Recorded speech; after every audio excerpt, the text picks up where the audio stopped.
Di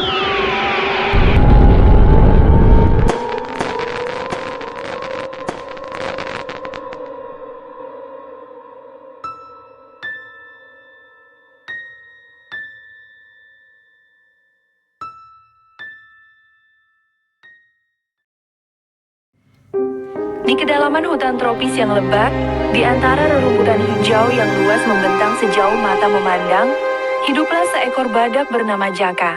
Jaka bukanlah badak sembarangan. Kulitnya yang tebal dan keriput menyimpan banyak cerita, dan matanya yang sayu memancarkan kebijaksanaan yang jarang dimiliki makhluk lain di hutan itu. Ia telah menyaksikan banyak perubahan, banyak kelahiran dan kematian, dan dari semuanya itu, ia telah belajar banyak hal tentang kehidupan. Suatu hari, di tengah rimbunnya pepohonan, Jaka bertemu dengan seekor kerbau bernama Dea. Dea terlihat lesu dan sedih, matanya berkaca-kaca. Jaka, dengan langkahnya yang berat namun tenang, mendekatinya. "Ada apa, Dea?" tanya Jaka dengan suara yang lembut, seperti desiran angin di antara dedaunan. Dea menghela nafas panjang, suaranya terisak. Aku sangat takut, Jaka.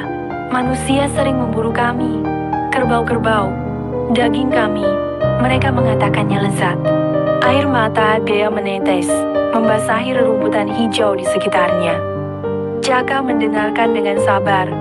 Ia mengerti rasa takut Dea. Ia sendiri sering diburu, bukan karena dagingnya. Daging badak bukanlah makanan yang lezat, melainkan karena culanya yang dianggap memiliki khasiat magis oleh manusia yang tamak. Banyak temannya yang telah mati sia-sia, hanya karena cula mereka.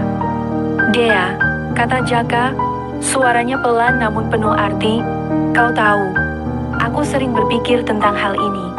Kita sering mengeluh tentang nasib kita, tentang bagaimana manusia memperlakukan kita. Aku pun sering merasa sedih, merasa bahwa hidupku tak lebih dari sekadar perburuan yang tak berujung. Mereka memburu kita, badak, hanya untuk culanya. Cula yang tak berguna bagiku, yang hanya membuatku menderita." Jaka berhenti sejenak, merenungkan kata-katanya. Ia memandang Dea dengan tatapan yang penuh pengertian.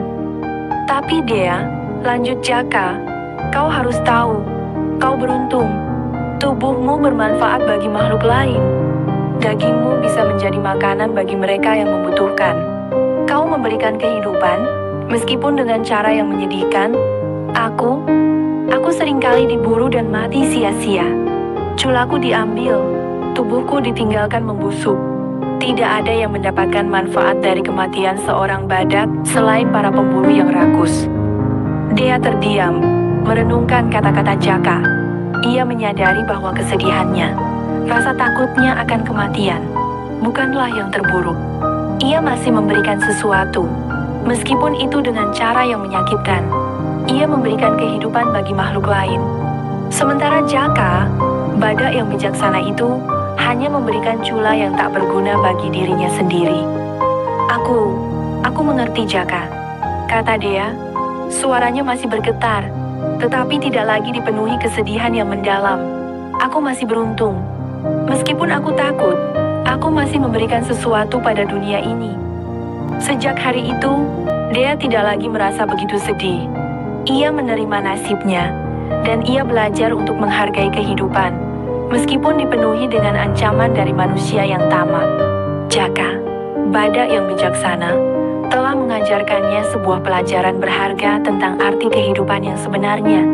Sebuah pelajaran yang hanya bisa dipelajari dari pengalaman pahit dan kebijaksanaan yang mendalam. Dan di kedalaman hutan tropis itu, persahabatan yang tak terduga tumbuh di antara seekor badak dan seekor kerbau.